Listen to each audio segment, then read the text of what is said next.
Assalamualaikum warahmatullahi wabarakatuh. Saya Rizka Ardianti, NIM 1810817120008. Pada video kali ini, saya akan mentutorialkan cara menginstalasi Elastic VoIP Server. Langsung saja, kita akan present dulu.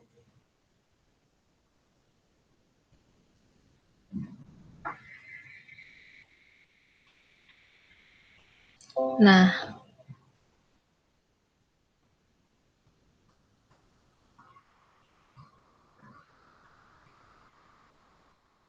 tunggu sebentar.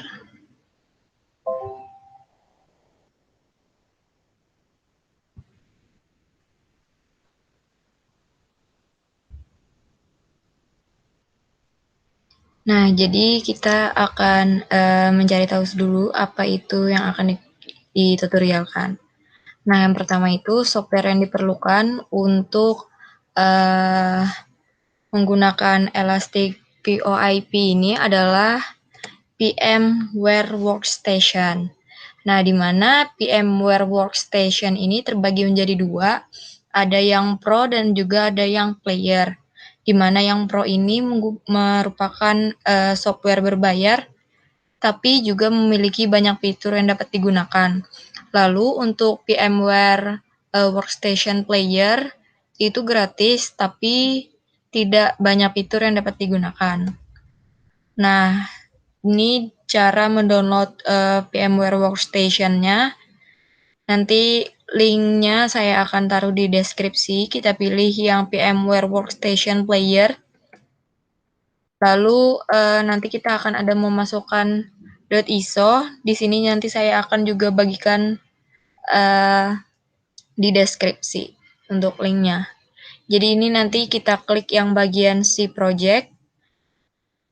Jadi untuk langkah-langkahnya, yang pertama itu kita buka VMware Workstation-nya terlebih dahulu. Nah, lalu kita klik yang bagian create a new virtual machine, lalu pilih yang bagian I will install the operating system later. Terus untuk select guest-nya pilih tergantung, jika kalian menggunakan Linux, pilih Linux. Jika kalian menggunakan Microsoft Windows, gunakan Microsoft Windows. Lalu langkah selanjutnya itu buat nama, terserah, bisa sesuai keinginan. Lalu untuk size-nya sesuai yang direkomendasikan saja, atau bisa juga lebih dari yang direkomendasikan. Lalu kita pilih yang store virtual disk as a single file, nanti ada saya contohkan. Lalu klik yang bagian customize hardware. Nah, di sini kita ubah, di mana yang RAM itu awalnya 1, kita ubah menjadi 2. Lalu untuk new CD dan DVD-nya, kita pilih yang use ISO image file. Nanti kita browse. Lalu untuk network adapternya, kita pilih yang Bridget. Lalu klik finish. Langsung saja kita buka VMware-nya. Kita klik create virtual machine. Nah, di sini kita pilih yang I will install the operating system later. Lalu kita pilih yang Microsoft Windows karena ini Microsoft Windows. Nah, untuk namanya ini terserah. Di sini saya akan kasih Elastic. Kita next. Nah, untuk location-nya juga bisa di browse, tapi ini saya sebiarkan saja. Nah, di sini untuk recommended-nya itu 60 GB. Bisa lebih dari 60 GB. Nah, lalu kita pilih yang store virtual disk a single file. Next. Nah, di sini kita pilih yang bagian customize hardware. Di sini RAM-nya kita buat menjadi 2 GB. Lalu untuk new CD DVD-nya, kita pilih yang use ISO image file. Lalu di sini kita browse, pilih yang ini, lalu kita open. Untuk network adapternya, kita pilih yang bridge. Nah, jika sudah, kita bisa klik close, lalu kita finish. Tunggu beberapa saat. Nah, nanti di sini akan terlihat virtual yang telah kita buat. Lalu kita klik play virtual machine.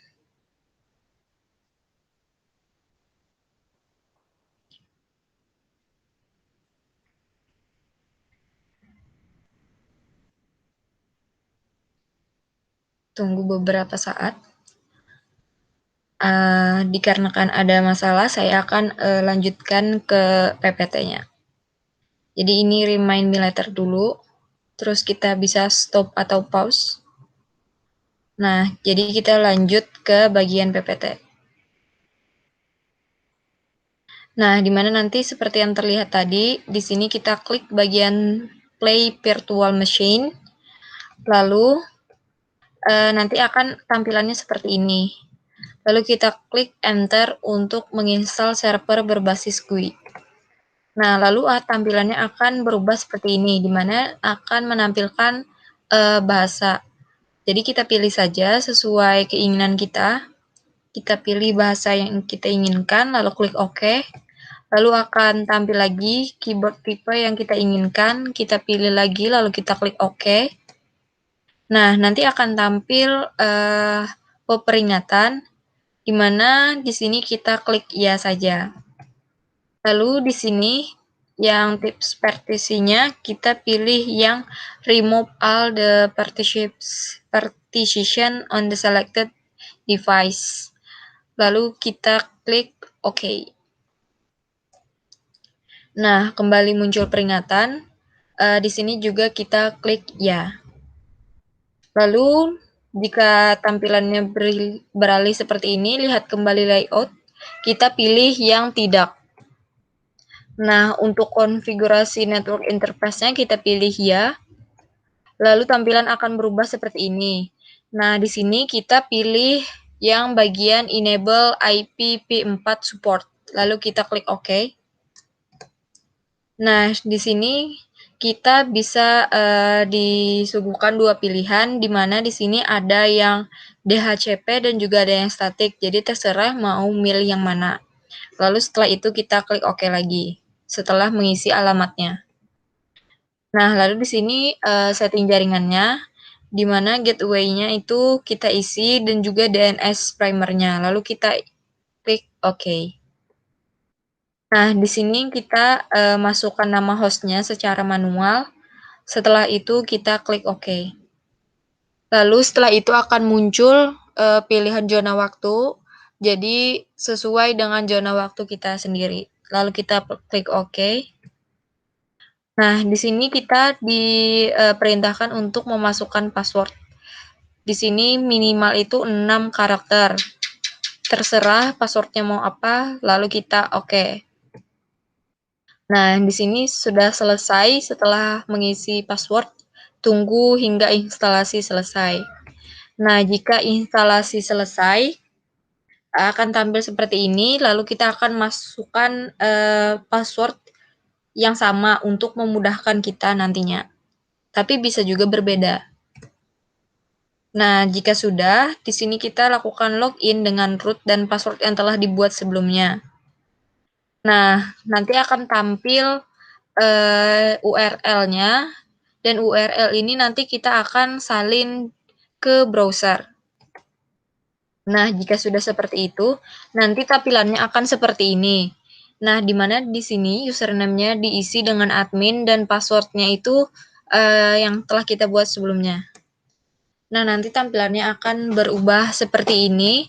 Lalu kita klik submit di bagian sini. Lalu nanti akan ada banyak isian. Kita isi saja yang user extension-nya sama dengan 111. Lalu display name-nya kita isi dengan siswa. Terus yang bagian secret-nya kita isi siswa 111. Lalu nanti di bawah, di paling bawah itu ada submit lagi. Kita klik lagi. Nah, jika kita sudah mensubmit, maka akan ada tampil seperti ini.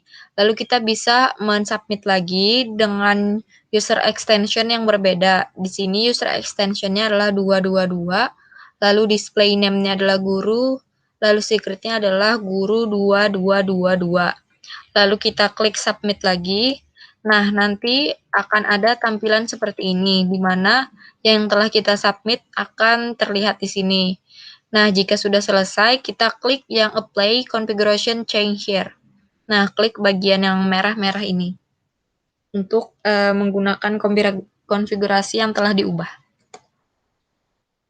Nah, jika sudah, kita akan beralih untuk memasukkan ekstensi dan dial plan ke Sopon dan laptop. Sopon laptop dan smartphone untuk domain. Nah, kita gunakan URL-nya yang sama dengan tadi, di mana 192.168.43.2. Nah, nanti di bagian add new account, kita tambahkan di sini name-nya adalah guru, SIP servernya kita tuliskan di URL yang tadi, lalu pada SIP user ID masukkan 222, lalu masukkan password. Nah, bisa langsung dicoba kita dengan menelpon kodenya seperti tadi 1111. Baik, terima kasih. Wassalamualaikum warahmatullahi wabarakatuh. Kita stop sharing.